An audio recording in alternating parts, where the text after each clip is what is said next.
Listo, buenas tardes.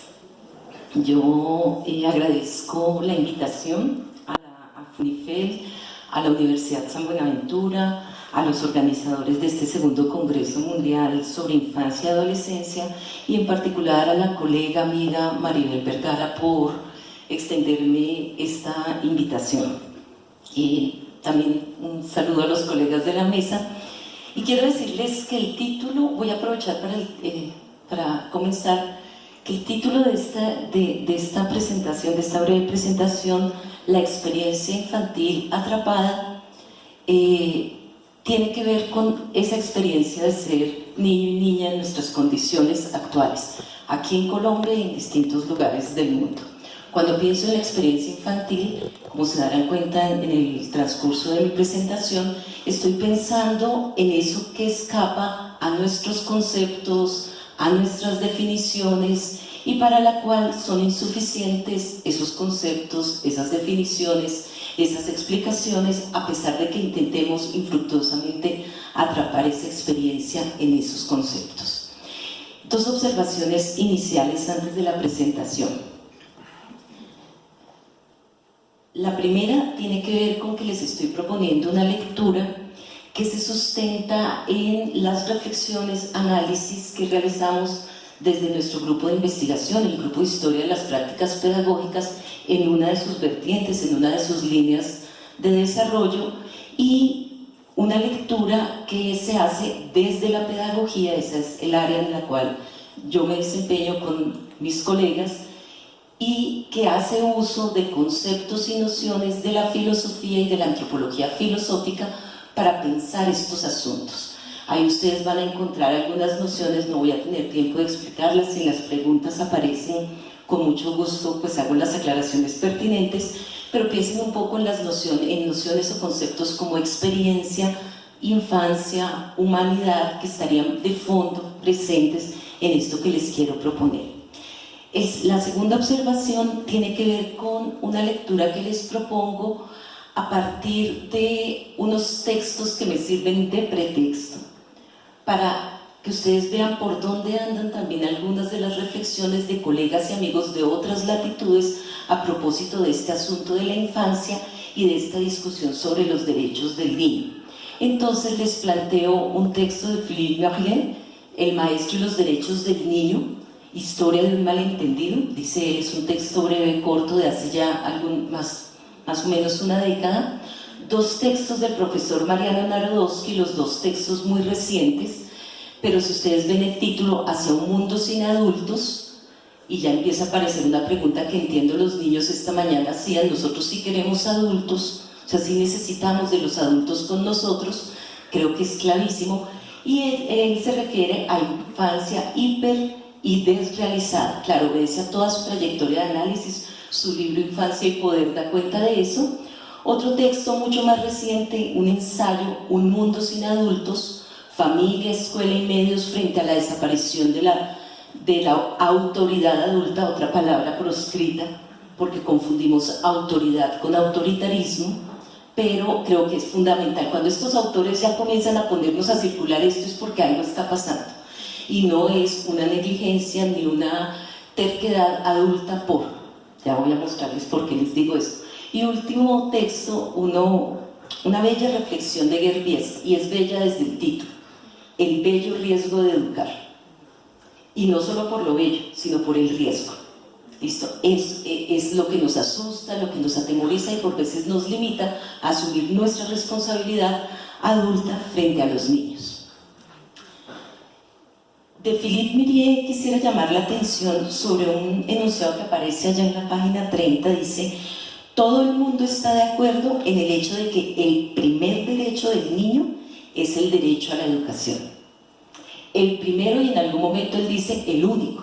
Si damos cuenta de la educación de los niños, están garantizados todos esos otros derechos que serían accesorios. Y el segundo dice, los derechos del niño tienen un único significado, manifiestan el compromiso de los adultos para que cada niño pueda un día firmar su propia vida, o sea, tener nombre. es el derecho al nombre. Bueno, eso es lo que está diciendo Philippe Murier. Claro, aquí aparece una primera tesis y es: el único derecho de los niños es la educación, y una primera pregunta: ¿qué entendemos por educación? Asunto del cual la pedagogía se ha ocupado y a veces olvidamos volver a los pedagogos, esos viejos, esas bibliotecas polvosas que tal vez deberíamos volver a consultar, porque esto no es un asunto que sea tan nuevo como a veces creemos. De Mariano Narodowski quisiera traerles una cita del primer texto que decía que hacia un mundo sin adultos, infancia y desrealizada en la era de los derechos del niño, que cita esto: la crisis en la conceptualización moderna de infancia no determina su clausura, sino que está llevando hacia dos polos: una infancia hiperrealizada y una infancia desrealizada.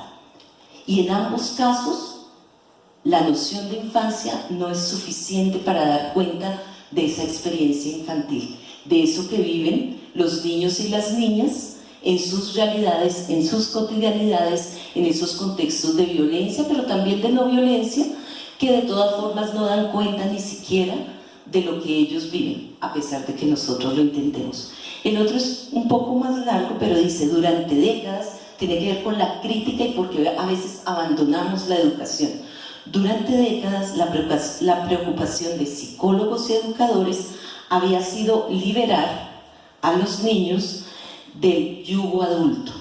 Ciertos reformadores sociales, sensibles pedagogos y defensores de los derechos de la infancia criticaron con dureza el autoritarismo adulto y propusieron reformas educacionales que redimieran a los más chicos de la posición sumisa y subalterna a la que nuestra cultura los había condenado. En la actualidad, este posicionamiento crítico ha suministrado su estocada final a la vieja asimetría postfigurativa, Margaret Mead. Insistimos con la paráfrasis del pensamiento de Baudelaire: tanto procurar la liberación de los niños del dominio adulto, que al final los adultos hemos logrado liberarnos de ellos, de los niños. Tanta presión sobre la idea, tanto uso de nociones y categorías venidas de la política para acusar a los adultos de dominantes, de subyugar, ha hecho que abandonemos esa tarea de estar con los niños. De aquí una segunda tesis: la experiencia de vida durante los primeros años, que podría calificarse como experiencia infantil, excede las características y nociones con las cuales pretendemos definirla, orientarla y asumirla cuando nos tornamos frente a ellos adultos, cuando asumimos nuestra posición adulta. Una segunda pregunta entonces: ¿es posible la educación hoy? Tenemos colegas hablando de una época de poseducación. Los criterios que cimentaban esa vieja práctica educativa, la manera como escogimos acoger a los niños, se están derruyendo y parece que eso que llamábamos educación ya no es más posible hoy. Y el tercer texto, El bello riesgo de educar, del profesor holandés Gert Biesta. Esto es muy largo, pero voy a tomar solo la primera, la 165, la de la página 165. La responsabilidad del educador nunca puede estar dirigida solo hacia los individuos, niños individuales, y subvenir a la presencia, sino que también necesita dirigirse al mantenimiento de un espacio en el que, como dice Hannah Arendt, la libertad pueda aparecer. La libertad tiene que ser posibilitada. Es, por tanto, una responsabilidad doble, ante el niño y ante el mundo, y más específicamente ante la cualidad mundana del mundo. La pregunta no solamente es ¿qué mundo le vamos a dejar a los niños? Es ¿qué niños le vamos a dejar al mundo? Dice Philippe Murier. Bien, yo me quedé con el de Narodowski, luego este era Biesta. Yo soy malísima para esto, me disculpo. Estas eran las dos citas de Biesta, y entonces, claro, la tesis es, ay, carajo, disculpe, entonces, bajo. Listo, disculpe. La acción educativa, a pesar de sus métodos, de sus fines, de su planeación, es impredecible. ¿Sí? Cualquier acción educativa puede tener fines, métodos y propósitos, pero no sabemos hasta dónde, cuándo, qué va a producir, porque siempre es un riesgo. Educar es un riesgo de modificación del mundo y de los niños. Y la tercera pregunta es: ¿estamos dispuestos a asumir el riesgo de educar? Bien. Claro, cuando les planteo que la experiencia infantil está atrapada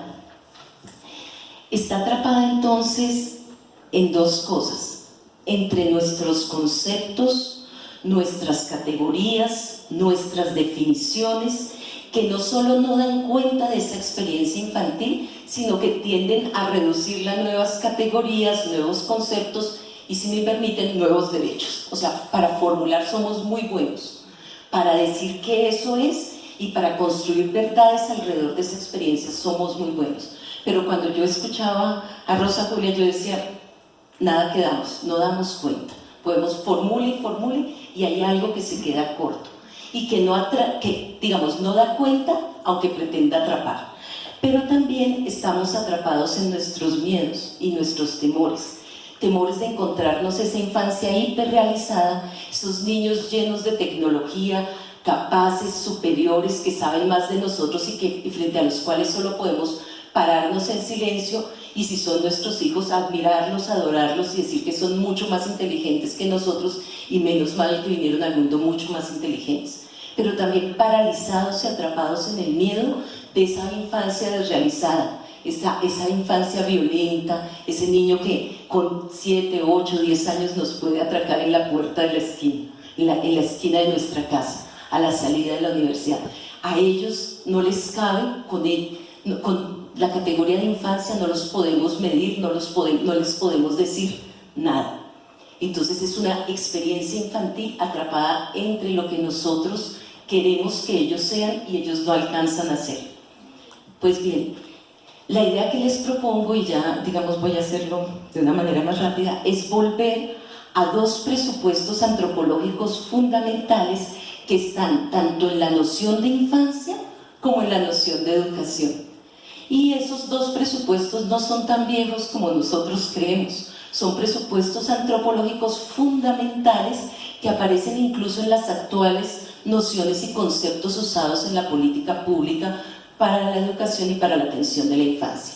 Si ustedes revisaran conmigo la noción de primera infancia y la noción de educación infantil, son las dos nociones con las cuales desde el sector educación estamos pretendiendo atender esa experiencia infantil.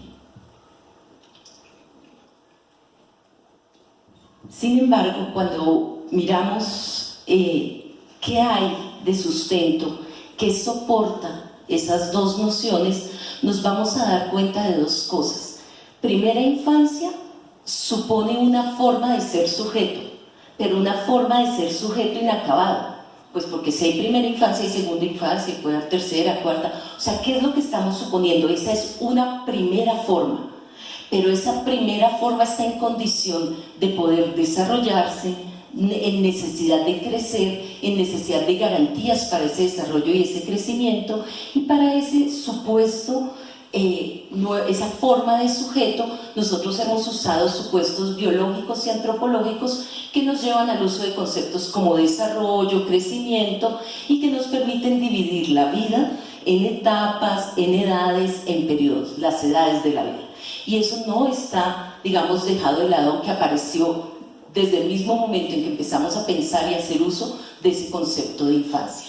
Pues bien, por el otro lado, sobre la educación, así llamemos educación inicial, y dense cuenta que debe haber una educación que no es inicial, lo que nos lleva a pensar es que es una práctica que también se gradúa, que es secuencial y que obedece a conceptos para los cuales también desde la pedagogía hemos construido prácticas, conceptos que nos han llevado o que dan cuenta de prácticas como la enseñanza, la instrucción, Si ustedes quieren el propio cuidado, en eso podría ser yo bien kantiana, la educación en el sentido kantiano que vincula tanto el cuidado como la instrucción, como la formación, o sea, la amplia gama de acogida de los nuevos en el mundo.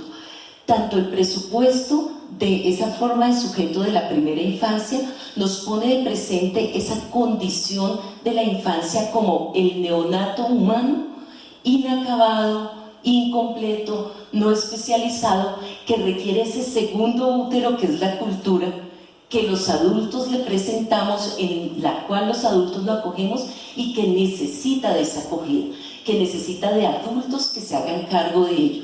Nosotros como sociedades humanas nos hemos construido históricamente una práctica, puede haber muchas más prácticas, pero esa práctica que llamamos educación es la práctica de acogida de los nuevos, de esos neonatos humanos en el mundo. Es una práctica por la cual los adultos somos responsables. Entonces, si ustedes quieren, cuando yo pienso en la experiencia infantil atrapada, estoy pensando no en los niños y las niñas, estoy pensando en los adultos que somos y en el riesgo que tenemos que correr, incluso de equivocarnos, de no dar cuenta de todo, pero de seguir intentando. Cuando un maestro en la escuela hace ese intento, lo más doloroso es que le critiquen su intento por acoger a los niños. Entonces, mi invitación no es tanto a pensar qué decir o cómo definir a la infancia, sino cómo acoger de la mejor manera posible y cómo presentarles el mundo a los niños. Esa es la responsabilidad adulta. La pregunta por la infancia es la pregunta por los adultos que tenemos que asumir la responsabilidad de educarlos. Si bien entendemos, ese sería su principal derecho. Eso era lo que tenía para decirles.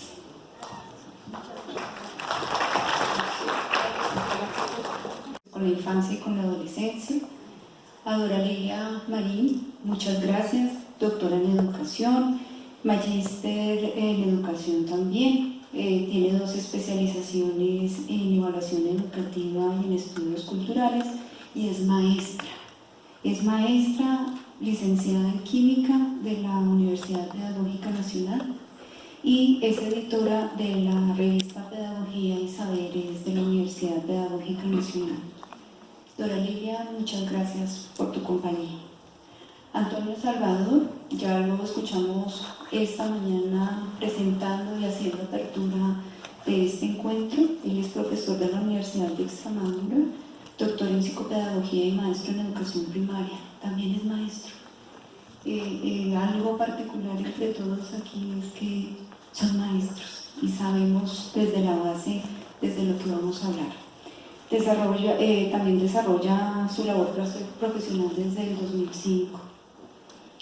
Otman Panay, bienvenido, comunicador social, presidente de la Asociación de Infancia, Cultura y Educación de Marruecos y es gestor de proyectos sociales. Rosa Julia, maestra, doctora en educación, tiene un postdoctorado en ciencias sociales en niñez y juventud. Es magíster del Centro Internacional de Educación y Desarrollo Humano y es maestra de base y dice profesora de niños durante 34 años y no he dejado de hacerlo. Me gusta estar con los niños, con los que se están formando a nivel pregrado y posgrado, que es algo muy valioso que una maestra se reconozca también desde allí, desde el ser maestra. Además de ser también maestra, ¿no? Y Natalia Barrios es directiva docente de la Secretaría de Educación, ha liderado varios procesos con niños y jóvenes en asuntos relacionados con la paz. Entonces, pues creo yo que el protagonismo no debe estar en quien acompaña, sino en quienes van a hablar. Los invito, tenemos entre 10 y 15 minutos para conversar. Igual pensaría yo que las preguntas, ustedes ya tienen la pregunta de base, ustedes trajeron preparado su diálogo para el auditorio. Yo simplemente lo que haré es ayudarles con algunas preguntas, direccionando las preguntas del auditorio. Entonces, no sé, ahí sí lo dejo a su decisión quien quisiera iniciar sobre este diálogo que vamos a entablar. Recordemos que la pregunta es cómo el apoyo de los profesionales desde sus campos de acción y experiencias investigativas fortalecen los derechos fundamentales de los niños y jóvenes. Maestro, ya le paso el micrófono, tranquilo, te quedes sin ella. Bueno, buenas tardes a todos. Para mí es un gusto estar, en la Universidad San Buenaventura compartiendo algo de lo que estamos haciendo en este momento en la Universidad de La Sabana. A propósito de lo que podemos hacer los profesionales para lograr que se respeten los derechos de los niños, yo les voy a mostrar los avances que tenemos de una investigación que aún no se ha terminado, que aborda el tema de las competencias de talento humano, que atiende la primera infancia en situación de conflicto en Colombia. Este es un proyecto que está cofinanciado por Corciencias, en el que participamos 3 universidades. Está la Universidad de La Sabana, que está al frente de la investigación, la Universidad Nacional de Colombia, sede de Bogotá, y el Politécnico Gran Colombiano. Nos acompaña en este proceso en calidad de asesor de la investigación el doctor Matías Urban de la Universidad de Dublín, con quien hemos trabajado algunos proyectos anteriores. Hemos encontrado, a propósito de la indagación que hemos hecho acerca de lo que genera en los niños la situación de conflicto en Colombia, que el desplazamiento es un fenómeno que, muy a nuestro pesar, no cede. Por el contrario, hemos encontrado que el número de niños que llegan desplazados, en el caso de nuestra investigación, que abordamos 2 localidades en Bogotá, que fueron Kennedy y Ciudad Bolívar, y en Chía están llegando muchos niños desplazados. Estuve mirando en estos días datos más recientes y parece ser que continúan llegando niños, familias desplazadas. En el caso de esta investigación miramos tanto el desplazamiento interno como el que viene del exterior, porque también encontramos, especialmente en Chía, no sé si es que en Bogotá llegan a otras localidades, pero en Chía encontramos muchos niños de origen venezolano. Ustedes pueden ver en el caso concreto de Chía cómo de 2012 a 2015 aumentó el número de personas desplazadas como consecuencia de la violencia. Creo que pasé 2. A ver. Creo que ya voy terminando. Me voy a devolver. Qué pena con ustedes. No, aquí voy terminando. ¿Cómo me devuelvo? Creo que me salté una y no me pude devolver.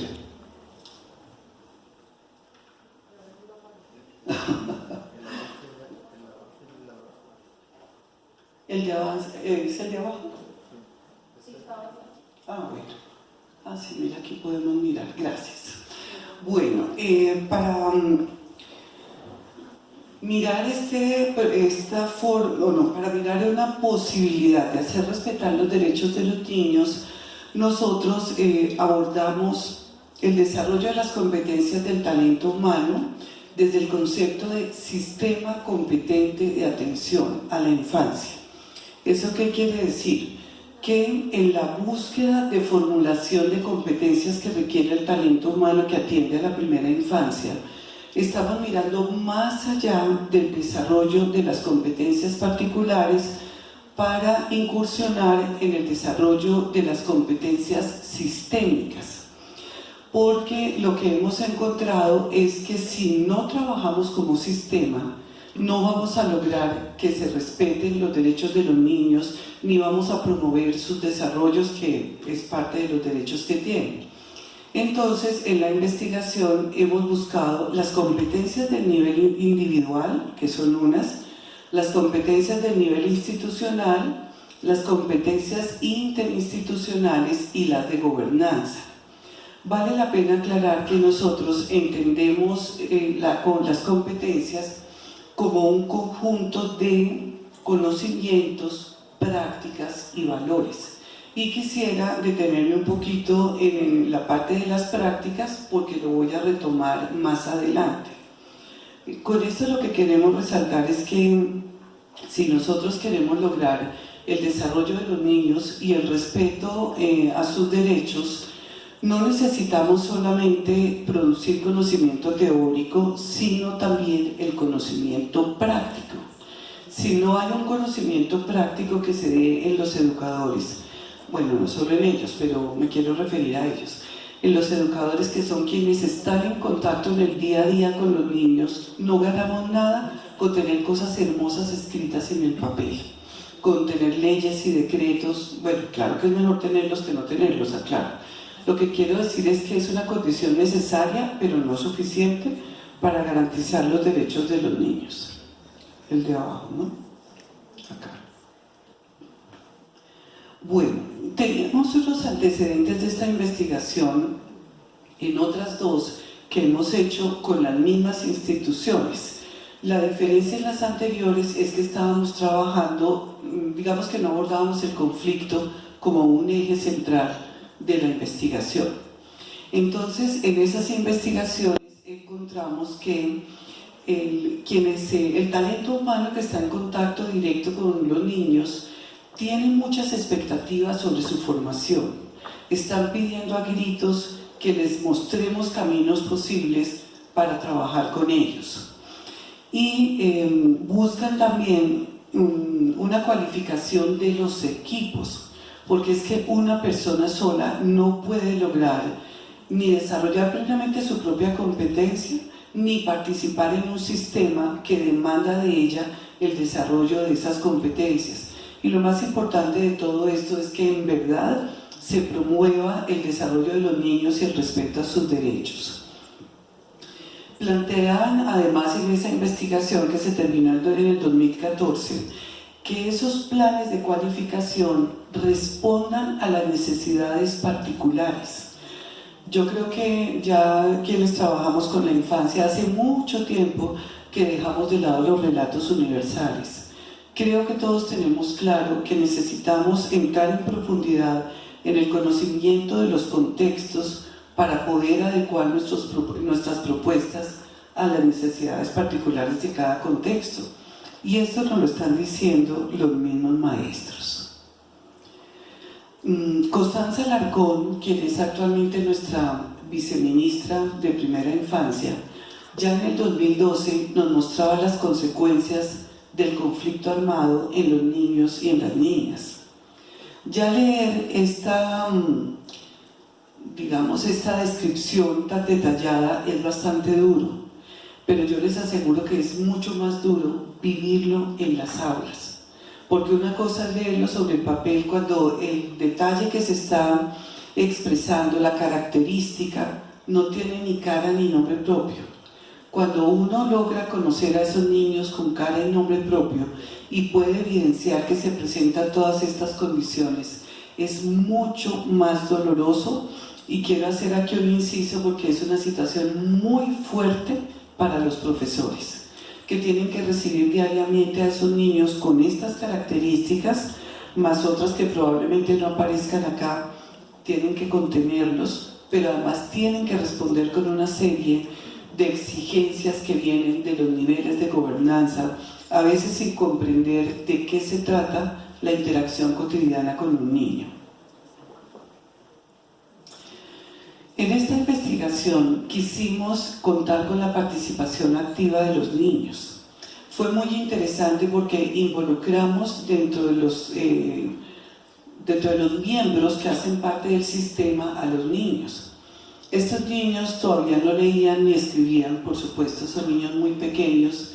Entonces, mediante una estrategia que nos llevaba a que expresaran de otras maneras lo que querían decir, y con el apoyo de nuestras estudiantes del pregrado fuimos recogiendo lo que ellos querían decir en esos dibujos y en otras manifestaciones gráficas, encontramos muchas formas de violencia que viven los niños en lo cotidiano, lo que nos hace pensar que, por supuesto, lo que pasa en la escuela no agota las necesidades, la respuesta a las necesidades que tienen los niños. La necesidad de formación y de educación es mucho más extensa de lo que nosotros quisiéramos aceptar. Es que nada más leyendo eso uno se escalofría. Imagínense lo que es oírlo de viva voz, de un niñito que le diga a uno, por ejemplo, toda mi familia está en el campo, a mi abuelito lo mataron y está en el cielo, por eso nos vinimos. Y de ahí en adelante había testimonios muy, muy duros. Esto nos decían los niños, que nos daban cuenta también del peligro que corren cuando no tienen redes de apoyo. Pues si son personas, familias que se han venido desplazadas, pues no cuentan con ninguna red de apoyo más allá, por ejemplo, de una vecina, la señora Gloria, por ejemplo, que ojalá que sea buena persona, ojalá que esté en condiciones de apoyar a esa familia desplazada. Pero además encontramos muchas situaciones particulares en que, como producto del desplazamiento, por supuesto, la familia se desbarata. Se viene la mamá y se queda el papá. Aquí alguno de estos niños decía, no sé si aquí o en el anterior, que vivimos con el que va a ser mi papá, y el que va a ser mi papá puede cambiar varias veces. También nos pasó la que va a ser mi mamá, o la que no es mi mamá pero vive con mi papá. Pues no es, mejor dicho, es que es una situación familiar muy difícil. Bueno, y miren lo que nos dicen los profesores, que esto nos dejó bastante preocupados, nos dio muchas luces, por supuesto, acerca de lo que hay que trabajar, pero ellos manifiestan también las condiciones tan adversas que tienen para poder lograr algo con estos niños. Entonces, por ejemplo, la primera nos habla del número de estudiantes que tiene, y a su modo de ver, eso es una manera de ejercer violencia sobre los niños. La otra nos dice que tuvo que hacer una maestría para entender por qué usa la violencia, para pedirle a un niño de primero que aprenda. Eso nos remite inmediatamente a repensar las formas de educación, de formación inicial que estamos teniendo con nuestras profesoras. Otra nos dice que las comisiones de evaluación, que es algo que está dispuesto por ley, no se entiende que se quiera promover a un niño porque no ha logrado los aprendizajes. Y la última nos dice que cuando se recibe a los niños no se piensa en su bienestar. Para nuestra sorpresa, encontramos que un buen número de profesoras tienen prohibido acceder a la historia de los niños. La justificación que se da para ello es que quieren preservar la intimidad de la vida de los niños, pero eso hace que una profesora se encuentre al frente de un grupo de niños que no saben quiénes son. Encontramos también profesoras que podían acceder a la información, pero no sabían qué hacer. Entonces, lo que nosotros estamos encontrando es que, a pesar de todo, así nuestra escuela sea buena, regular o mala, la escuela sigue siendo el lugar de encuentro de los niños y de los niños y niñas, y detrás de ellos de sus familias. Por consiguiente, sigue siendo muy potente en la formación de las comunidades y de todos los que estamos en relación con los niños. Y planteamos la posibilidad de generar una escuela como lugar de acogida y como un lugar seguro. Esto implicaría que las profesoras conozcan el origen y la procedencia de los niños y las niñas que llegan a sus aulas, que conozcan sus trayectorias, porque pocas veces encontramos niños que vienen desplazados de X sitio y llegan a Chía o llegan a Bogotá. En el intermedio ha habido varias estaciones, la mayoría de ellas muy dolorosas en los procesos de los niños, que hace que requieran una atención particular que una profesora debería conocer, si bien no para atender ella todo tipo de situaciones, sí por lo menos para saber a quién acude. Asimismo, encontramos mucho desconocimiento de las rutas de alarma en casos de violencia, de abuso. No sabían qué hacer las profesoras, y algunas veces las instituciones tampoco. Y otras instituciones dedicadas a atender a los niños no estaban dispuestas a acomodarse a los ritmos y a los procesos de las escuelas. Ya estoy terminando. También reconocer la identidad y la reconstrucción de su identidad que tiene que ver con la cultura de origen, cómo es importante reconocer esa cultura de origen. Entonces cierro esta breve presentación diciendo que para poder atender a los niños de manera que se respeten sus derechos, a quienes han sido víctimas del conflicto, necesitamos hacer que toda la sociedad participe en este proceso. Y la sociedad somos todos, los transeúntes de a pie, los educadores, los papás, los tíos, los hermanos, los vecinos. Deberíamos estar todos atentos a qué pasa con nuestros niños. Y queremos resaltar que esos procesos tienen que tomar en cuenta la escuela, porque si bien la escuela no puede resolver todo, tampoco se pueden tomar decisiones que afecten el respeto a los derechos de los niños al margen de la escuela. Espero haber dejado preguntas e inquietudes, porque respuestas todavía no tenemos. Maestra, muchas gracias. No sé quién quiera continuar con esta charla.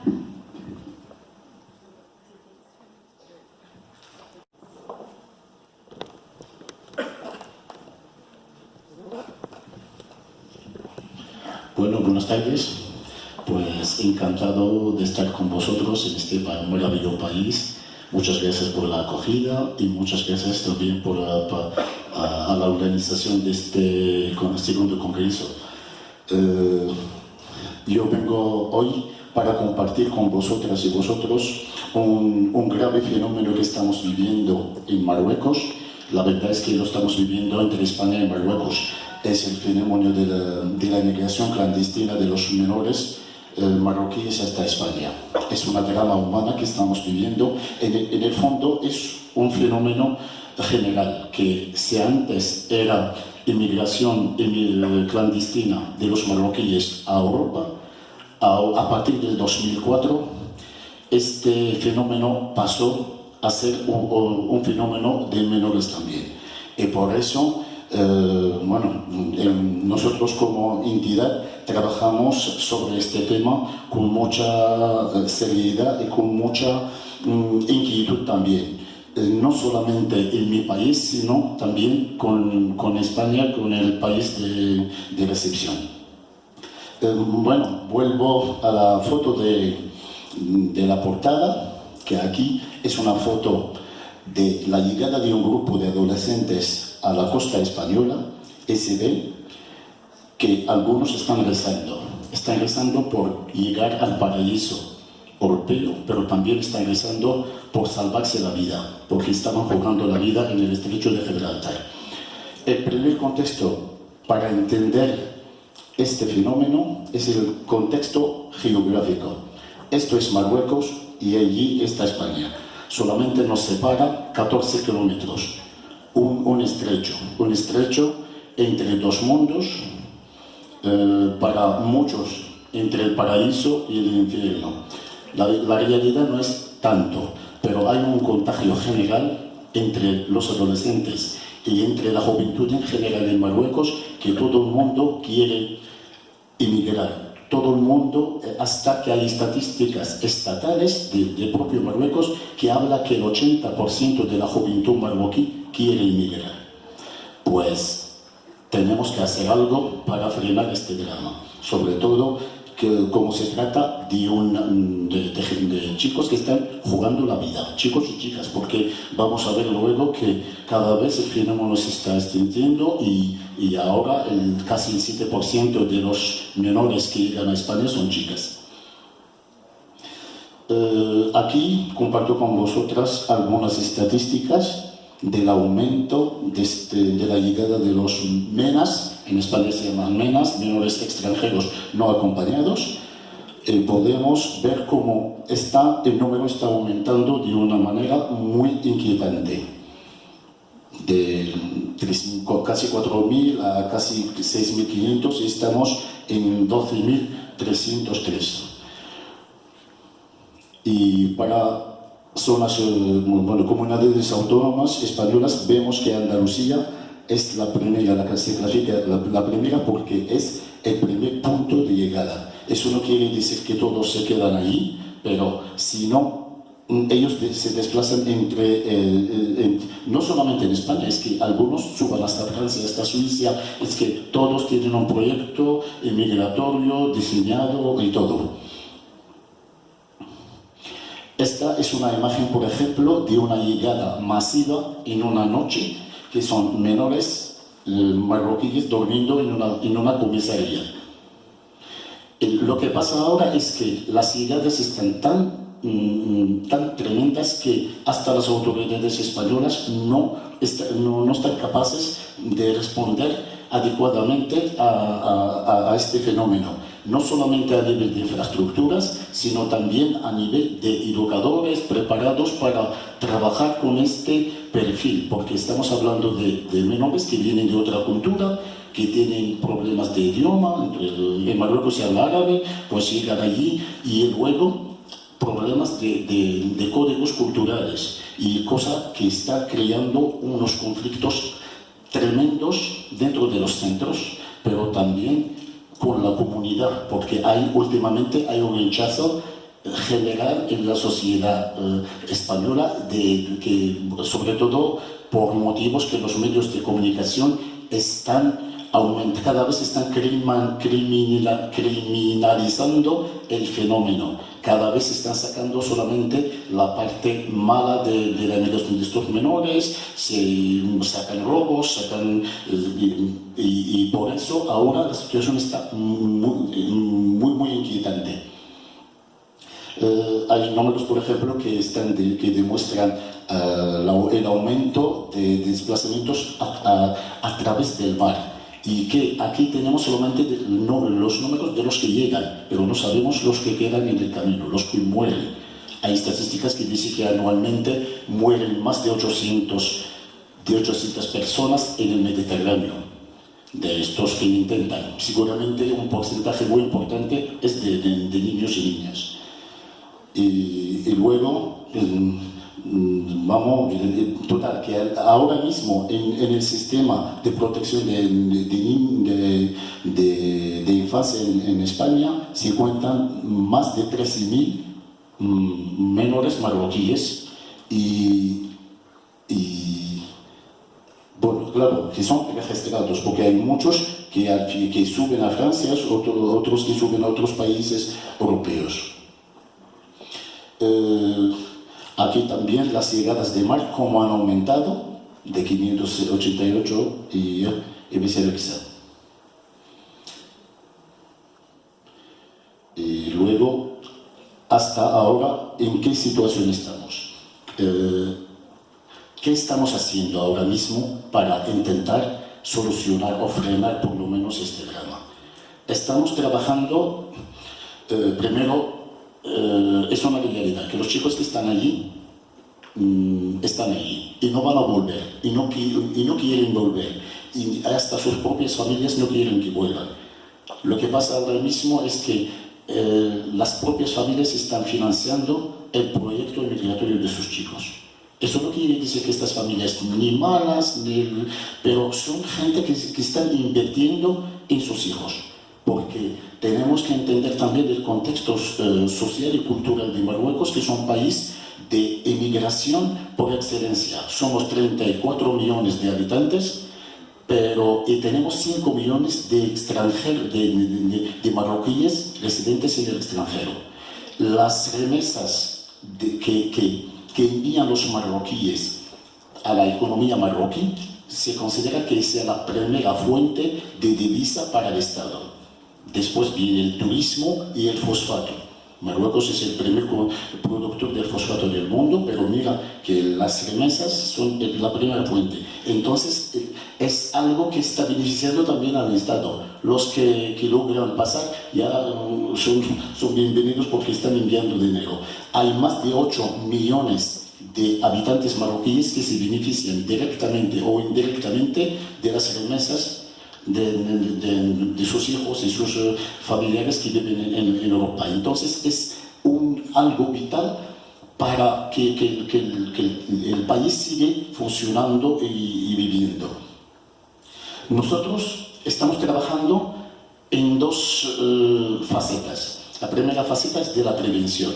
Y la prevención, cuando hablamos de la prevención, no venimos y digamos a los adolescentes que no tienes que emigrar. Y dices esto y no volverá nadie a tu curso. Entonces lo que hacemos es ofrecerles como alternativas. Tenemos un programa que se llama Inserción Sociolaboral para jóvenes y adolescentes en situación de exclusión social. ¿Por qué precisamente este perfil de adolescentes y no otros? Porque la mayoría, o el 90% de los que se atreven a migrar son de este perfil. Vienen de barrios marginales, son chicos que dejaron de estudiar, entonces nosotros hemos elegido precisamente este perfil, trabajando directamente con asociaciones de barrio, son los que nos derivan los candidatos, y a través de estas asociaciones de barrio también tenemos la posibilidad de trabajar con las familias, porque son ellos que conocen la familia, entonces es un proceso pero la metodología que hacemos con nuestros chicos es, bueno, a nivel académico nosotros no ofrecemos una formación con libro, no sé qué, es que tenemos siempre cuenta con quién estamos trabajando. Estamos trabajando con adolescentes que llevan 3 o 4 años sin estudios, mucho tiempo en la calle. Entonces necesitan, y la mayoría de ellos está metido en algún tipo de consumo. Entonces necesitan una atención especial, un trato especial. Y este trato nosotros lo resumimos sobre todo en el buen trato, en escucharles, en darles la oportunidad de expresarse, de sentirse importantes. Porque a través de este trato también sacamos mucho aprovecho de su experiencia, de las cosas que quieren hacer. Y nosotros intentamos formarles solamente, nosotros no le digamos que no tienes que emigrar. Al contrario, esto es un derecho humano y tú tienes derecho a emigrar, pero ¿cómo quieres emigrar? ¿Prefieres irte con una formación profesional, sabiendo un poco de idioma, y también como una persona realizada, o jugar la vida y llegar allí y terminas en un centro de acogida que al final, porque es el choque, porque llegan a España, entran a un centro de acogida con todas las necesidades cubiertas, pero en el fondo no es lo que quieren ellos. Ellos llegan a España para trabajar y para conseguir dinero, y eso no es posible para un menor. Entonces allí empiezan los conflictos. Otro proyecto. En este proyecto, bueno, hemos formado en 5 años a 107 jóvenes, chicas y chicos, del cual solamente ha emigrado una chica. Eso no quiere decir que no quieren volver a intentarlo, pero por lo menos ellos entienden que tengo que hacerlo de otra manera. Pero también estamos aprovechando una cosa, porque es la otra faceta de la sensibilización que estamos haciendo, es la formación de los propios educadores españoles que trabajan con estos chicos en los centros. Y nuestra metodología pues consiste en traerlos a Marruecos para conocer primero el contexto social y cultural y económico, y luego saber el porqué, entender el porqué. Aprovechamos también los recursos que logramos en estas formaciones para financiar este proyecto de formación. Entonces es un proyecto muy dinámico, que es autofinanciado, ¿ya? Y total, que yo lo que quiero insistir es que estamos trabajando en la parte de prevención con los adolescentes, pero también estamos sensibilizando a los españoles, a los que trabajan directamente con este perfil. Y luego en las preguntas, si hay algo. Muchas gracias.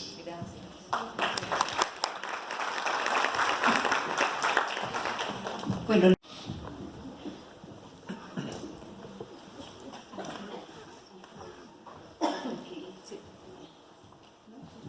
muy buenas tardes. Saludo especial a la Universidad San Buenaventura. Aquí ya había podido compartir en algún seminario a nivel postgradual frente a conflicto armado, hace aproximadamente como 3 semestres. Saludo especial también a la coordinadora Yadi Brigitte, doctora Brigitte Nielsen, con quien hemos compartido en otros escenarios educativos procesos académicos interesantes.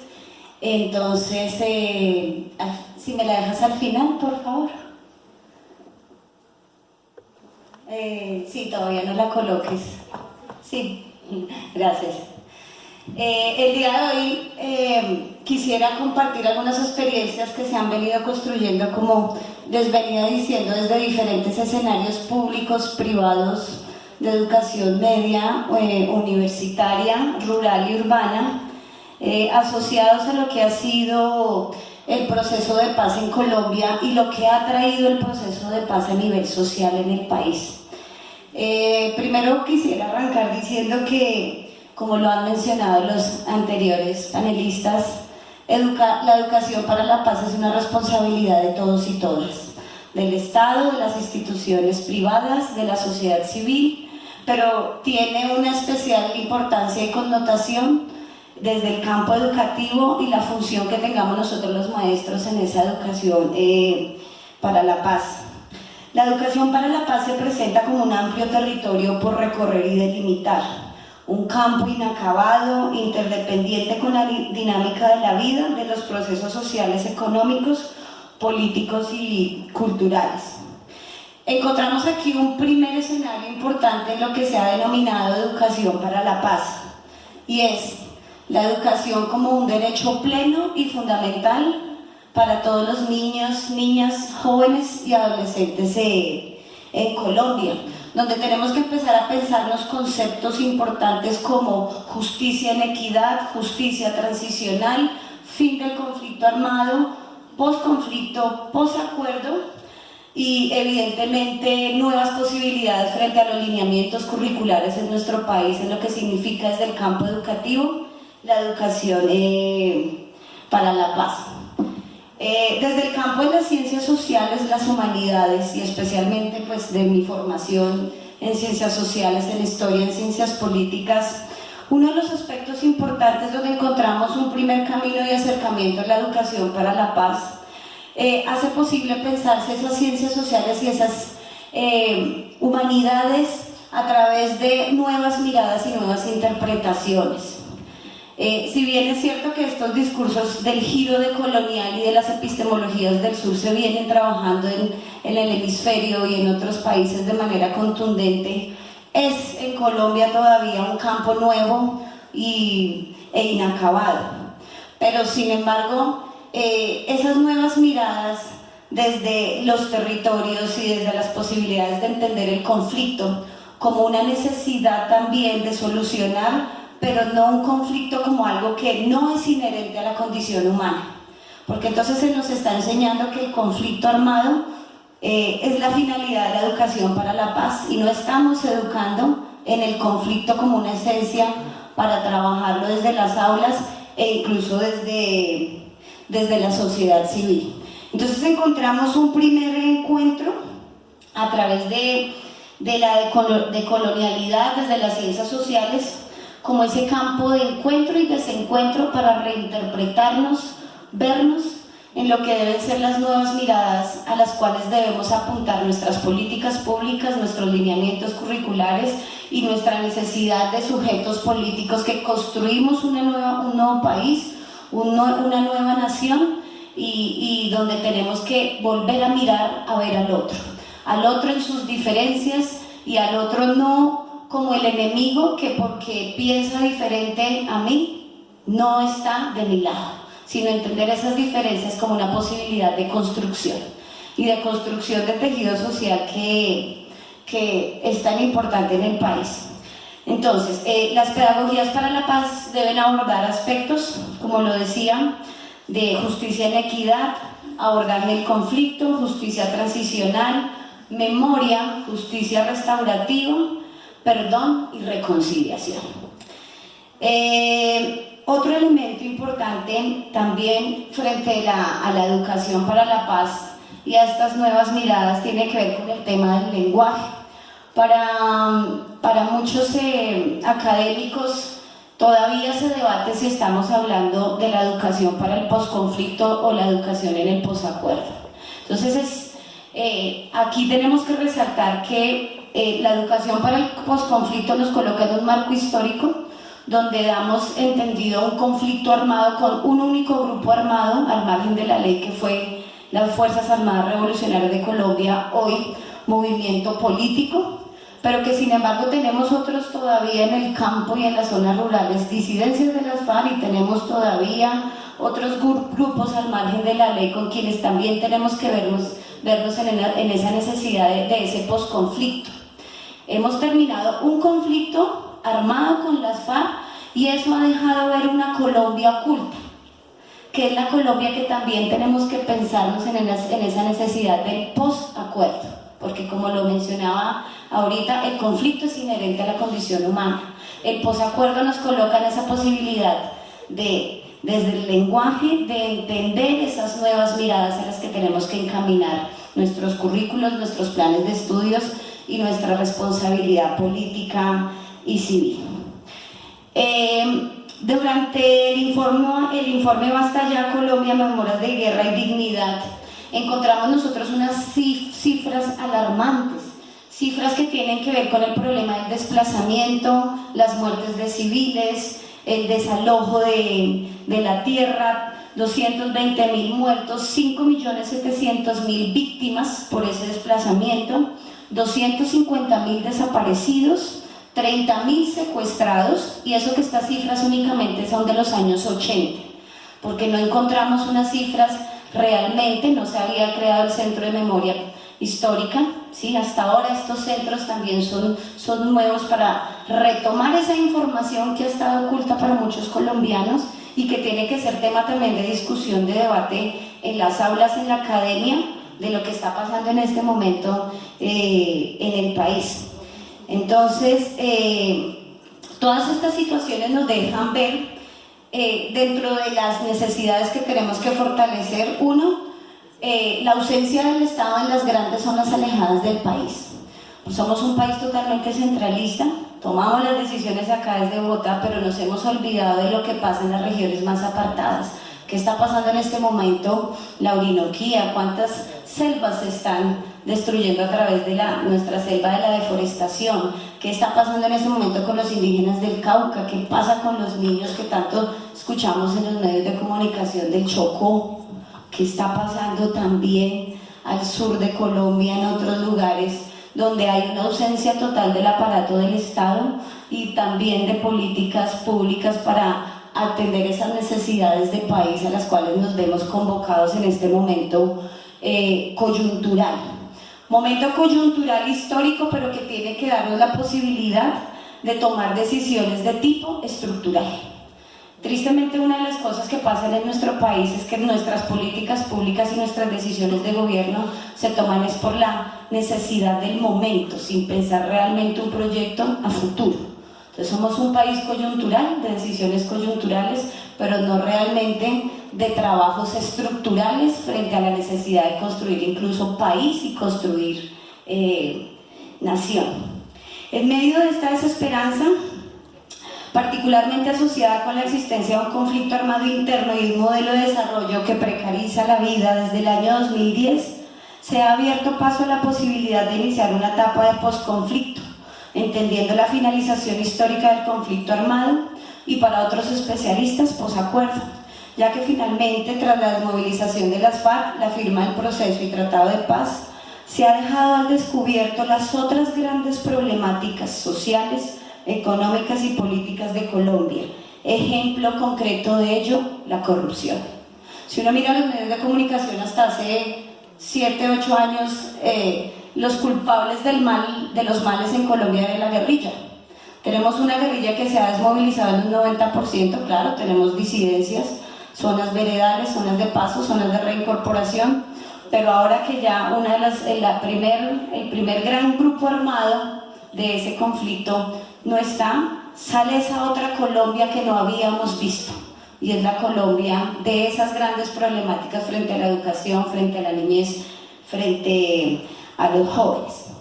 Bueno, sin embargo, es importante señalar que durante los últimos años se han trabajado diferentes escenarios, actores y también instituciones que han tratado de que han tratado de hacer trabajos importantes alrededor de esto. Tenemos la Ley de Víctimas y Restitución de Tierras, tenemos el Grupo de Memoria Histórica, el Marco Jurídico para la Paz, la Cátedra de la Paz, es decir, diferentes iniciativas alrededor de esto. Entonces, asumir la posibilidad de transitar del conflicto hacia el posconflicto, según tradiciones educativas, sociológicas, antropológicas y jurídicas, exige 5 grandes aspectos. Primero, el fin del conflicto armado. 2, reparación a las víctimas. 3, justicia transicional. 4, reintegración. Y 5, nuevas miradas alrededor de los planes curriculares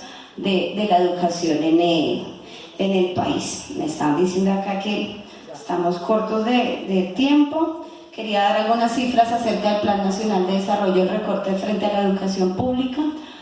Sin embargo, quisiera terminar, ahora sí, con un bello poema a propósito de la necesidad de entender la diferencia y al otro válido en nuestro país. Mi pueblo, mi tierra, mis hermanos.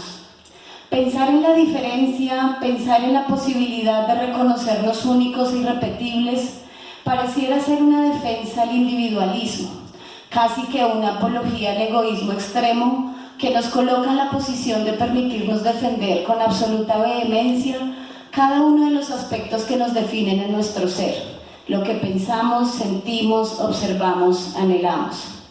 Pero también pensar en la diferencia en nuestro país nos permite viajar por sus selvas que respiran humanidad, sus páramos que evocan tranquilidad, caminos entre cordilleras, montañas tantas veces andadas por nuestros campesinos, nuestros ancestros. ¿Cuántos colores se nos presentan en cada amanecer llanero? ¿Cuántos pensamientos y anhelos traspasan la infinita línea del horizonte que separa el océano del cielo? En los cientos de ríos de nuestro paisaje colombiano, un niño llora mientras su madre lo sumerge junto a ella. El mundo se levanta un nuevo día, mientras a lo lejos, en algún rincón de la sierra, el olor a café llena la mesa. Allá, a lo lejos entre el monte, alguien se coloca las botas, las de caucho, las que se han decolorado por los químicos en los laboratorios de coca, y en el cuartel otro amarra las de cuero, las de dotación. Ninguno ha pedido por voluntad propia vivir así, convirtiendo al otro en su enemigo. Hemos entonces vivido anestesiados bajo los psicotrópicos de la indiferencia. Hemos crecido sin memoria, o más bien bajo una amnesia selectiva, donde recordar solo supone un ejercicio para remembrar venganzas y dolores de carne, del color de un partido, de las generaciones que han abandonado sus tierras en nombre de una guerra que ya se ha vencido en el tiempo, que ha caducado en los calendarios. ¿Qué dirían nuestros viejos abuelos, esos que se sentaban al fuego antes que llegaran los blancos a contar cómo en el comienzo del todo éramos uno solo? Tierra, sol, luna, estrellas, agua, deseos y futuro. ¿Qué dirían al vernos muertos en vida con la indolencia en nuestros rostros y las manos llenas de titubeos para sembrar una tierra, sin la fortaleza de los Uwa, la sabiduría de los Taironas, la belleza raizal? ¿Cuánta diferencia pareciera separarnos? ¿Cuánta indiferencia de nuestra parte con el otro? Yo, por el contrario, me convenzo que mientras pueda reconocerme en tu mirada, pueda encontrarme en tus silencios, pueda cobijarme bajo tu abrazo, pueda perderme en tus ojos, pueda colocarme tus botas, aunque causen ampollas, pueda entender tus dolores, esos del conflicto, pueda conocer tus cicatrices, las del alma y las del cuerpo, pero sobre todo pueda entenderme en lo que te define diferente. Gracias.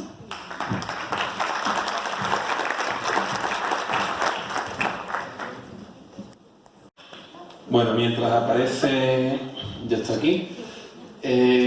Yo casi que ya no tengo nada que decir, así que después de haber escuchado a las compañeras y compañeros tan atractivas presentaciones, pero sí que lo voy a hacer, y además, mira, lo voy a hacer de pie, con el permiso de mis compañeras, porque de ese modo pues me activo un poco y también evito que os quedéis dormidas y dormidos. Bien, voy a tratar de empezar estos 12 minutos, bien, ni para ti ni para mí, me quedo a mitad de los 10 y de los 15, tratando de responder a una de las preguntas que se ha hecho sobre la educación. A mí siempre me gusta, he creado una definición propia de educación que dice así algo como que la educación es el arte que a través de las emociones cultiva ciudadanas y ciudadanos críticos, libres y creativos. Y además me gusta en ese orden, porque para ejercer la libertad tenemos que ser críticos, ¿bien? Pero también la educación, como bien decía, ¿no?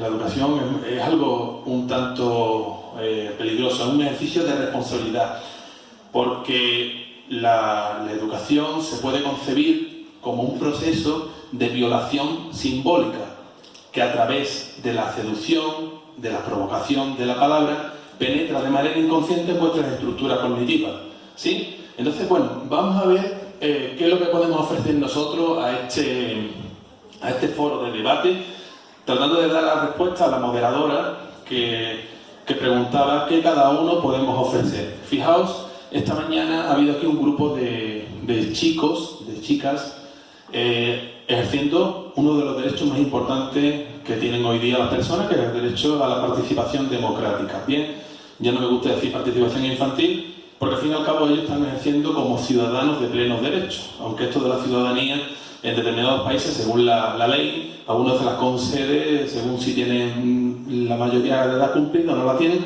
pero yo creo que aquí todos estamos de acuerdo que desde una perspectiva ética, ciudadanas y ciudadanos somos todos los que construimos ciudadanía, y los niños construyen sin lugar a dudas ciudadanía. Y esta presentación, que la traía ya preparada antes de empezar la ruta, sufrirá algunos cambios después de haber observado en México cómo participaban los niños, después de haber observado esta mañana aquí cómo participaban los niños. Nosotros queremos hacer una propuesta de participación a través del Foro de Políticas Sociales de Infancia, ¿sí? Bueno, pues vamos a ver esto del Foro de Políticas Sociales de Infancia, ¿qué es? Fijaos, hace ya 30 años conmemoramos justamente el leitmotiv o la leitmotiv de la Convención fue pasar de considerar al niño objeto de protección a sujeto activo de derechos, sujeto de participación. ¿Y por qué los adultos tenemos un compromiso ético para promocionar la participación infantil? Lo decía esta mañana, ya me adelanté. Porque los niños no tienen reconocido el derecho constitucional a designar, a elegir a sus representantes políticos. Nosotros sí que somos quien tenemos, a través del ejercicio de nuestro voto, el derecho a elegir a los representantes políticos, pero los niños no los tienen. Y cada vez nos damos cuenta que los políticos más miedo le tienen a los niños, ¿sí? Una vez me preguntó un político, cuando yo le decía que íbamos a traer a los niños para que participaran, me preguntó, pero ¿de qué tipo de niños estamos hablando? ¿De aquellos que van a decir lo que me gusta escuchar o aquellos que me van a poner en un apuro?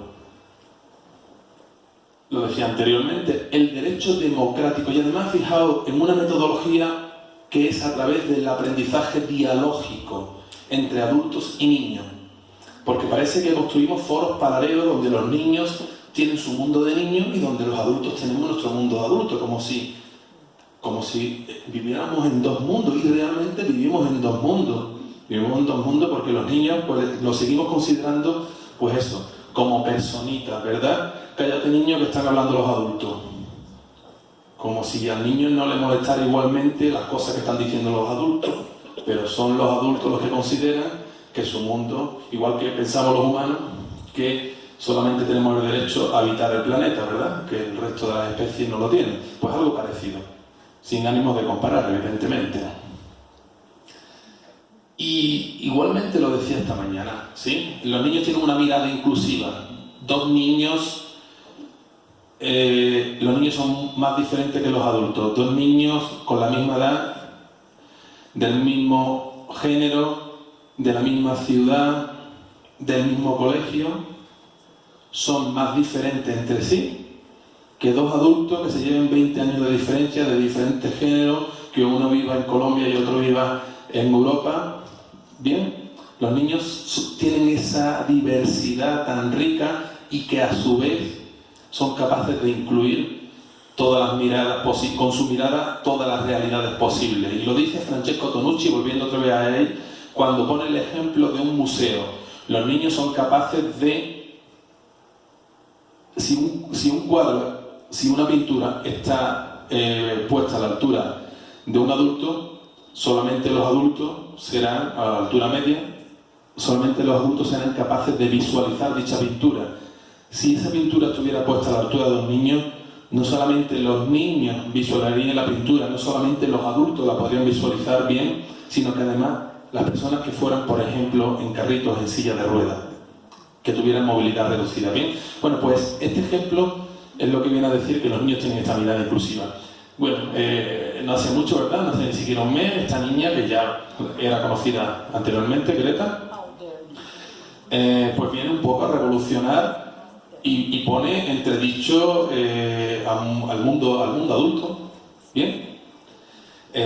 Y sufre lo que es una campaña en toda regla de bullying, ¿bien? De acoso, ¿sí? ¿Por qué? Porque todo el mundo empieza a decir que si la niña está manipulada, que si responde a los intereses de no sé qué, que se interesa de no cuánto, todo menos realmente escuchar a la niña. Pero que esto ocurre muy a diario, no solamente esta niña tan mediática, Greta, sino ocurre cuando nosotros hablamos de los derechos de los niños. Siempre hay alguien que dice por ahí, ¿y los deberes? ¿Y los deberes? No.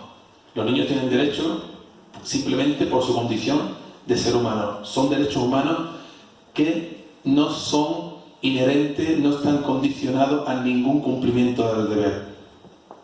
¿Sí? Los niños tienen el derecho a la educación. No tienen el deber a estudiar. ¿Sí?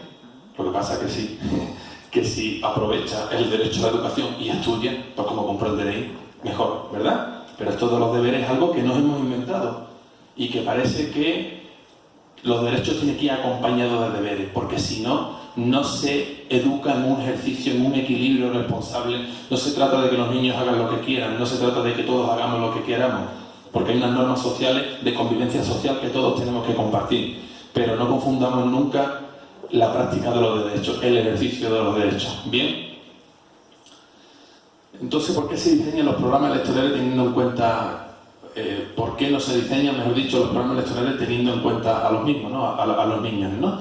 Bueno, pues precisamente por eso, porque se teme mucho lo que los niños puedan decir, lo que los niños puedan opinar.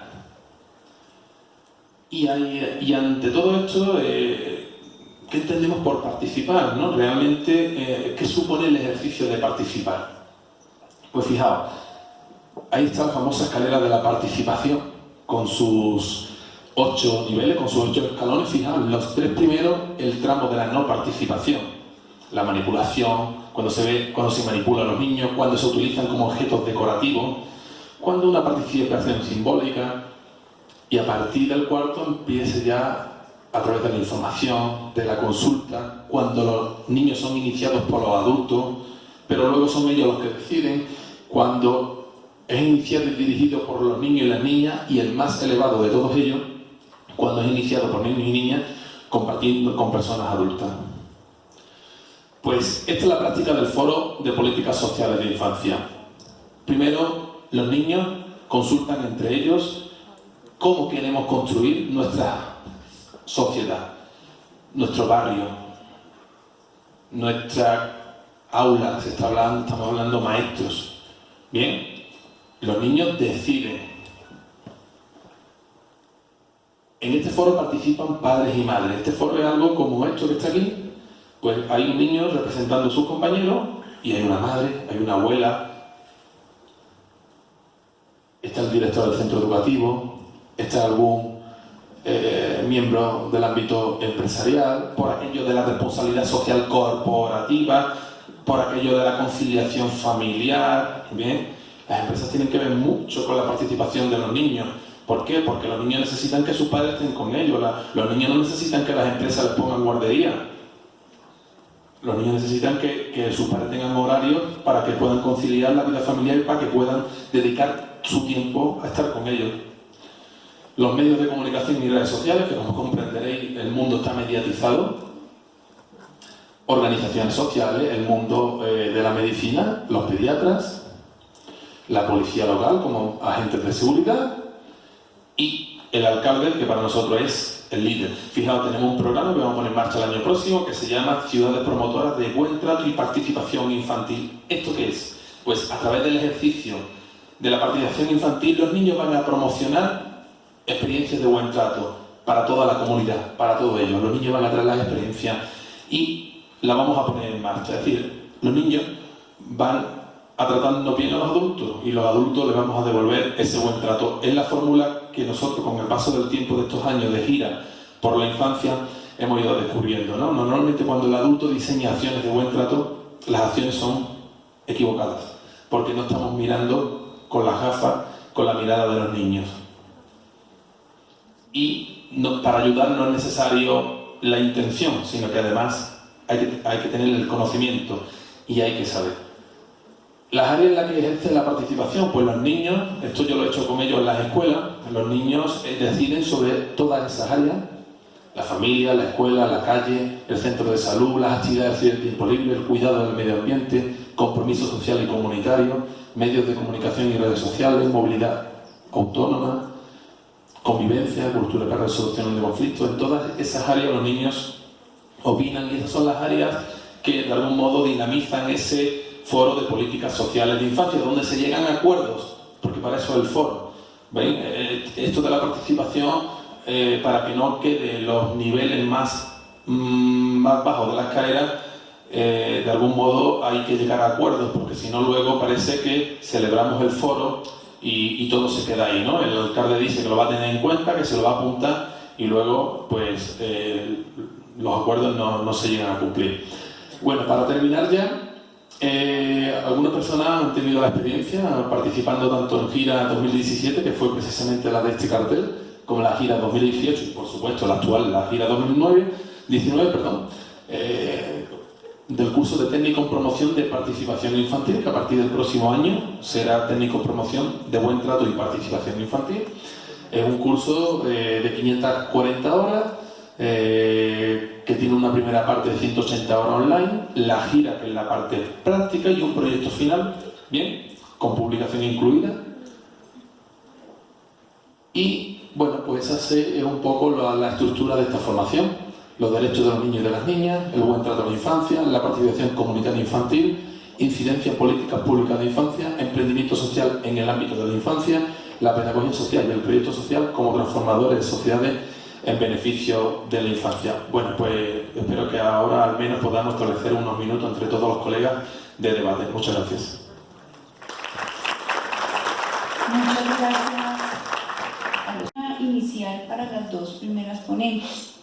Dice así: las investigaciones nos llevan a hallazgos y evidencias.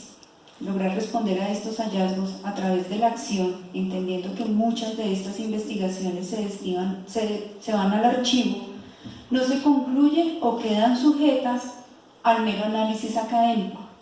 ¿Cuándo cree que las instituciones educativas que están implicadas en estas investigaciones podrían ejecutar las estrategias necesarias para restablecer el derecho de los niños? Y si ya es realidad, ¿podrían socializarnos algunos de sus avances significativos?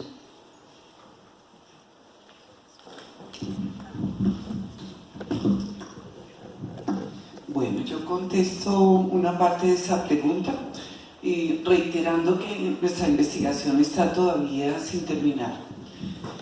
Pues yo creo que dedicarse uno a hacer una investigación que va a quedar en un archivo, tal vez ya no.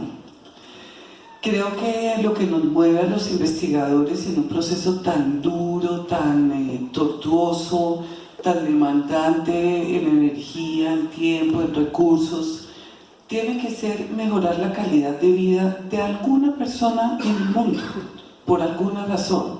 Si no, a mi manera de ver, no se justifica hacer una investigación. Yo por lo menos no, creo que no me lanzaría a hacer algo que va a quedar en un archivo. En este momento nosotros estamos precisamente entrando a esa fase de devolución de información. ¿Nosotros qué hacemos? Como hemos estado recogiendo la información en algunos sitios, vamos a devolverla a esos actores que participaron en esa investigación. Eso va a pasar ahorita el 23 de octubre, pero previo a eso hemos hecho todo un ejercicio de análisis de lo que nos va saliendo, de toda la información que recogimos. Convocamos a unos expertos que iban desde la madre comunitaria hasta la persona del ministerio, del ICBF, universidades, etcétera, etcétera, para que esa primera versión de competencias de talento humano pasara por una validación de personas de diferentes niveles de intervención en el proceso de atención y educación de los niños. Por otra parte, vamos también a hacer devolución al nivel de gobernanza para que, digamos, con resultados de una investigación juiciosa durante un periodo largo, ellos tengan elementos para definir algunas de las políticas que están planteando, resaltando de una manera especial lo que nos dicen los actores con quienes hemos recogido la información, que nos interesan muchísimo porque son los más invisibilizados, que son los niños y los educadores. Yo pienso que no debería, digamos que nosotros como sociedad no deberíamos aceptar políticas que no convoquen la vida diaria, la vida real. Todos sabemos que pues, en la mayoría de los casos las políticas se definen con muy buenas intenciones, pero es que a mí me impresiona oír es que hay que bajar la política al aula. Yo digo, hay que subirla. El grado máximo de dominio de una competencia es ser capaz de ponerla en práctica. Para mí, el más alto nivel de desarrollo de una, no sé, los resultados de una investigación, del diseño de una política, es cuando se pone en práctica, porque es que hablar es facilísimo. Lo difícil es vivirlo. Entonces, estamos en ese proceso. Por supuesto, el proceso no se agota cuando uno entrega el informe final, por lo que les acabo de decir. Yo creo que quienes trabajamos en investigación lo tenemos como un compromiso de vida. Digamos, la tarea de hacer una investigación porque tocaba, yo creo que por ahí, si acaso en el pregrado. Pero los que hemos tomado esa decisión y hemos escogido un camino tan duro, porque es que desde conseguir los recursos en adelante todo es duro en un país como el nuestro. Es porque hace parte de nuestro proyecto de vida, si no, no se justifica. Bueno, yo creo que no voy a responder por la línea de la investigación, porque la verdad, las reflexiones que les propuse tienen que ver, si bien es cierto, con una trayectoria en investigación y todo esto, tienen que ver sobre todo con un asunto que considero aún más relevante y tiene que ver con el estudio, con la idea de estudiar y de estudiar con otros. Y en la práctica concreta de la formación de profesores, de licenciados en psicología y pedagogía y de profesionales en pedagogía, que es el ámbito en el que en este momento estoy trabajando en la universidad, el ejercicio ha sido fundamentalmente promover ese trabajo de lectura y estudio, de debate y conversación a propósito de esas cosas que hemos naturalizado en torno a la infancia, a la educación, y que parece que estaría ya prácticamente resuelto en críticas que le hacemos muy fuertemente a la escuela. Por ejemplo, esta semana terminamos la Semana de la Pedagogía y estaba con nosotros Jean Marchelin discutiendo uno de sus libros publicado en 2014 a propósito. El título del libro es así: en defensa de la escuela, una cuestión pública. No de la escuela pública, es una cuestión pública. O sea, todos tendríamos que estar en un momento de aceleradas críticas a la escuela, de permanentes acusaciones de la escuela reproductora, de la escuela que no produce lo que es necesario y útil a la sociedad, de la escuela que está encerrada en sí misma, que es paquidérmica. Jean Marchelin y sus colegas, en su grupo de trabajo, en su grupo de estudio, en su grupo de investigación, nos vienen a proponer una reflexión sobre la centralidad de esa institución escuela, el lugar que ocupa la escuela y la necesidad de ver lo que hace la escuela, por ejemplo, En esa medida considero que convocar a maestros en formación, convocar a maestros en ejercicio, a pensar sus propias prácticas. Yo tengo un miedo con la investigación, si les he de confesar, porque hoy todo es investigación. Obviamente no del orden y la naturaleza que tú has presentado, la seriedad de lo que has presentado, pero si ustedes piensan, hoy parece que lo que no pasa por investigación no tiene valor. Y yo siento que lo que pasa por el estudio juicioso, por la lectura juiciosa y el trabajo con otros tiene muchísimo valor. Y en eso estamos empeñados nosotros cuando hacemos el trabajo tanto de los maestros en formación como el trabajo con maestros en ejercicio, en procesos de eso que se llama formación continuada. Y es un ejercicio de sentarnos a conversar a propósito de nuestras prácticas, a propósito de nuestras apuestas con la educación, y en este momento central estamos discutiendo a propósito de la escuela, esa tan mal tratada, criticada, vilipendiada escuela. Eso parece en contravía de lo que se acepta formalmente. Es eso, digamos, en ese sentido es que yo podría intentar responder la pregunta. Bueno, entonces esta va para los 4, ustedes me indican quién quisiera contestarla, y es: ¿cuál sería el punto intermedio entre un niño hiperrealizado y un niño con derechos?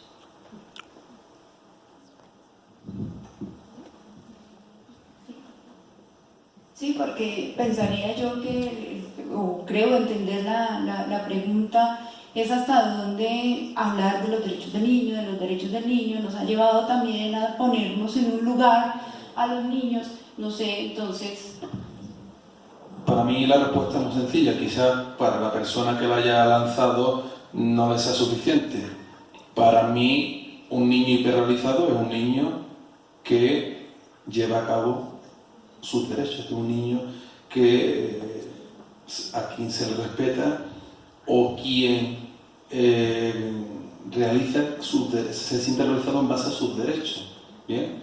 Yo no entiendo otra forma más álgida de autorrealizarme. Yo en lo de hiperrealización, pues bueno, no sé, vamos a hablar de la necesidad desde la pirámide de Maslow, ¿no? De las necesidades básicas hasta la autorrealización, ¿no? Como el más álgido de los niveles, ¿no? Para mí el sentirme realizado es poder ejercer mis derechos como ciudadano y como ser humano. Pero me imagino que otros colegas podrán completarlo. No.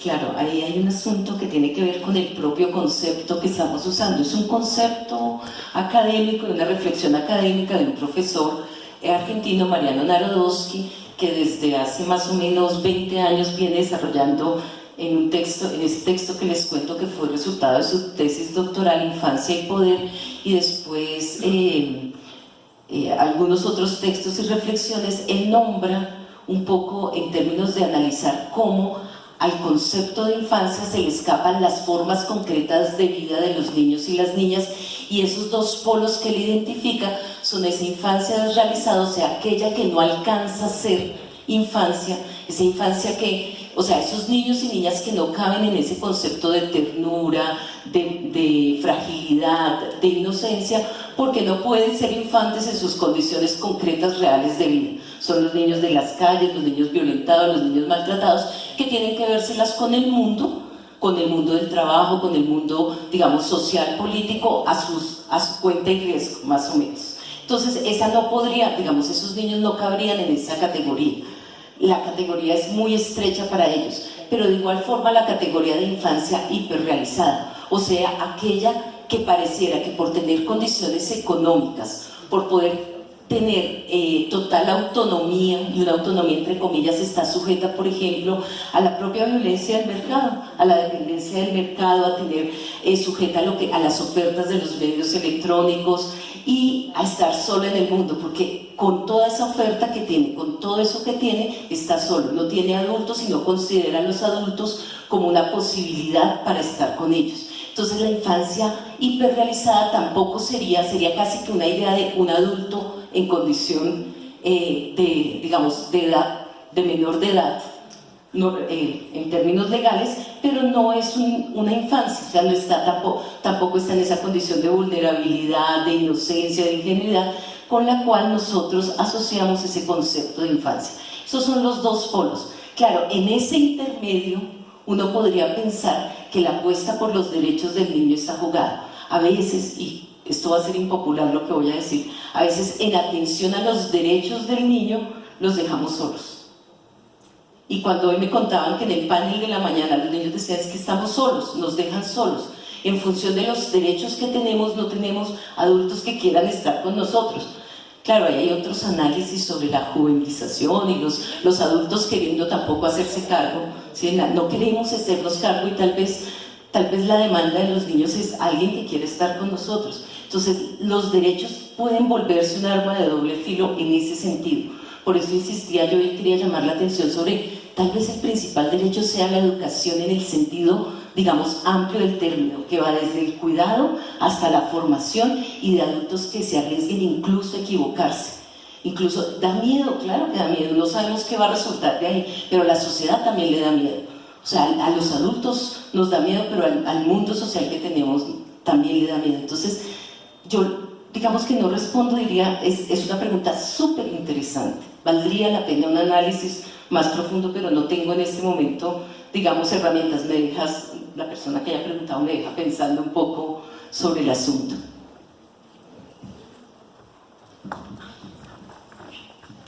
Bueno, entonces yo creo ya para ir cerrando, hay dos preguntas que están relacionadas con los derechos y con los deberes. Entonces, si promovemos exclusivamente los derechos del niño, ¿en qué momento aprenderían que existen deberes para lograr una sociedad donde todos pueden interactuar y vivir de manera armónica? Y la otra es, ¿cuándo debemos involucrar a los niños en el mundo de la... ¿Cuándo debemos involucrar a los niños en el mundo de la democracia? ¿Deberían tener voto antes de la mayoría de edad? Bueno, un poco frente a esas dos preguntas que salen de ahí. Primero, ¿cuándo los niños empiezan o cuál es esa línea tan delgada donde dejamos de hablar de derechos para hablar también de deberes? Por lo menos acá en Colombia hay un discurso muy reiterativo en la escuela, ¿no? Que es a deber cumplido, derecho adquirido. Y ese es un parangón que se utiliza mucho en los colegios, sobre todo. Entonces, primero empezaría diciendo que, y justamente retomando varias de las intervenciones que hemos tenido el día de hoy, incluso escuchando a los chicos esta mañana en el panel, es el maestro, nosotros los adultos tenemos un papel muy importante con el ejemplo, en qué momento demostrar esos derechos también tienen que ser deberes cuando le damos un carácter útil en la vida, ¿sí? Y un carácter útil en la vida no solo desde esa necesidad de entender el estudio juicioso como tú lo mencionabas, más allá de la educación como ese gran derecho, como una herramienta muy válida que a ellos les va a permitir construir, soñar y sobre todo tomar decisiones para su vida futura. Entonces, cuando a través del ejemplo el adulto demuestra en su acción diaria, el maestro en su discurso, que esos derechos tienen que convertirse y a la vez son a la par, es una cuestión dialógica bien interesante, deberes, porque dejamos de ver únicamente una cuestión útil primaria y de pronto lo transformamos para otros escenarios a mediano o a largo futuro, podríamos encontrar una posibilidad de respuesta. Frente a la segunda pregunta, ¿en qué momento los niños tienen que empezar a participar en el voto? Yo pienso que desde la primera infancia hay experiencias en diferentes lugares donde los niños tienen que empezar a escuchar a sus padres de entre unas necesidades en su edad y de acuerdo a sus intereses, que convocan a sus compañeros en ejercicios democráticos del aula, de ese espacio inmediato, y donde ellos empiezan necesariamente a través de esa participación a entender que ese ejercicio que empiezan a ser político y ciudadano de una u otra manera a través de y obviamente aquí nuevamente digo la necesidad del papel de nosotros los maestros para tratar de que esas experiencias sean exitosas, convertirse más adelante en un ejercicio político real en su mayoría de edad cuando vayan a votar por primera vez, y nosotros ahorita a propósito en 10 días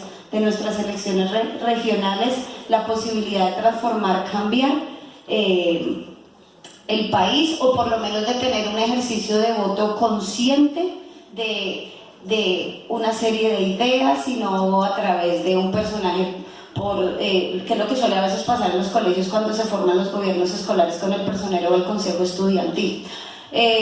Personalmente les cuento un ejercicio que tengo en el distrito, desde que llevo en el distrito, que es muy poco, y es los colectivos estudiantiles. Ustedes saben que los colegios generalmente, donde todavía tenemos ambas jornadas, se pone a competir la mañana con la tarde. Entonces, gana donde haya más estudiantes el personero o el presidente del consejo estudiantil. Cuando empezamos a dejar de ver esos ejercicios políticos no a través de la personificación, sino a través de colectivos que reúnen ideas, sensaciones, percepciones, y como no importa la persona, sino importa justamente esa posibilidad de trabajo colectivo, también trabajamos desde ahí una posibilidad de dejar de ver una democracia únicamente personal, para convertir esos ejercicios democráticos que nacen en la escuela en unas experiencias que van a llevar a la vida adulto, a ese ciudadano en pequeño, porque a veces pensamos que ser ciudadano es únicamente cuando se cumplen los 18 años. Los niños son ciudadanos, lo digo en forma muy respetuosa y con cariño, en pequeño. Y si no empiezan desde pequeños a ejercer y a entender esa necesidad de participación política, no por la persona, sino por las ideas, es muy difícil que lleguen a tener un voto a conciencia y real en su mayoría de edad. Bueno, muchas gracias. No sé si Antonio quiere decir algo sobre eso de los deberes. Sí, rápidamente, porque ya lo he dicho. Solamente lo voy a explicar con un ejemplo. El derecho a la educación. Bien, en mi país, en España, los niños tienen el deber a estar escolarizados hasta los 16 años. ¿Sí? ¿Qué sucede en aquellos sitios donde los niños no van a la escuela porque no tienen posibilidades de ir a la escuela? Es decir, tienen mermado el derecho a la educación. ¿Os dais cuenta que esos niños, a lo mejor, si nosotros pensásemos que los derechos van en consonancia a los deberes, os dais cuenta que a esos niños a lo mejor les gustaría tener el deber de estar escolarizados para tener derecho a la educación? Con este ejemplo se demuestra que deberes no tienen que ser la antesala de los derechos, o que para tener derechos hay que cumplir deberes. Bien, los deberes existen, evidentemente, pero el enfoque es erróneo si pensamos que los niños, al igual que tienen derechos, tienen que tener deberes. De hecho, habría que crear una cosa que se llamara deberes humanos, ¿bien? Que no existen. Bueno, entonces yo sí quiero cerrar, porque de lo que logro rescatar, creo que Hannah Arendt lo dice de mejor manera. Los educadores representan para el joven, yo diría también para el niño, un mundo cuya responsabilidad asumen, aunque ellos no son los que lo hicieron, abierta o encubiertamente, preferirían que ese mundo fuera diferente. Le corresponde al educador asumir una posición de apertura ante los cambios que se gestan gracias a la participación de los niños ante tal insatisfacción. Definitivamente necesitamos ser de adultos dispuestos a recibir, a acoger, a ver en los niños un otro, no una categoría, sino ver en el niño un otro que, al igual que nosotros los adultos, pueden constituir, pueden construir, pueden interactuar y pueden familiarizarse y pueden hacer lo que en este momento cada uno de ustedes está haciendo desde sus lugares y lo que hoy nos quisieron compartir. Definitivamente se necesita de adultos dispuestos de estar abiertos, latentes ante situaciones de migraciones, de que estos cambios que el mundo está teniendo, y que definitivamente necesitamos fortalecernos de otra manera, tener otras maneras, pero eso solamente se logra cuando asumimos la situación con los niños, con los jóvenes, cuando los escuchamos, cuando tenemos la capacidad y la apertura de la escucha. y no una escucha pasiva, sino una escucha latente que le permita al niño también tener un interlocutor, alguien con quien hablar. Y definitivamente lo que nos dijeron los jóvenes esta mañana, ellos necesitan oportunidades a ser reconocidos, acogidos y aceptados. Y creería yo que lo que cada uno está haciendo en sus lugares de enunciación, desde la investigación, desde el formar a maestros para que puedan acoger a estos jóvenes inmigrantes, a lo que está haciendo Antonio, a lo que estamos haciendo todos, pensaría que es una posibilidad de crear una novedad, de abrir una novedad y de abrirnos también a esos niños que están allí. Muchas gracias. Muchas gracias a todos, un aplauso. Bien, agradecemos a nuestros panelistas.